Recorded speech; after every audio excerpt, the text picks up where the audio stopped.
Hey Microsoft end users of Excel, a recent change in Excel 365, at least the Mac version's geography data can distort your analysis. And here's the example. I've got all 50 United States plus Washington, D.C. in this data. The state of Washington is in A48, Washington, D.C. is in A49.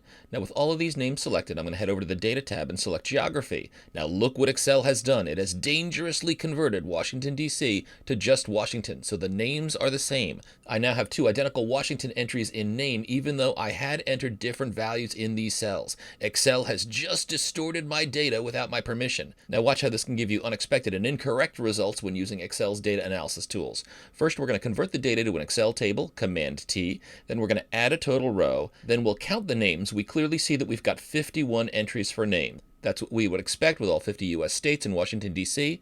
Let's add a population column. Excel pulls this in using geography data.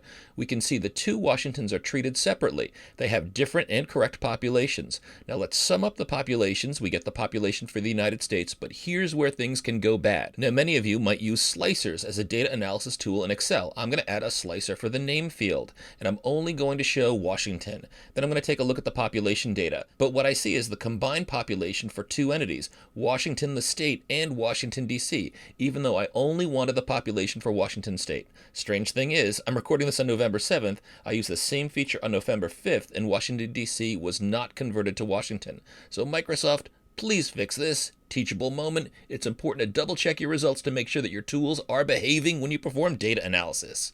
And conspiracy theorists, don't use this to create election vote controversy. I'm sure this didn't impact election vote tallies. That's not what I'm saying. I'm just a professor doing my job, and I'm asking Microsoft to fix a bug.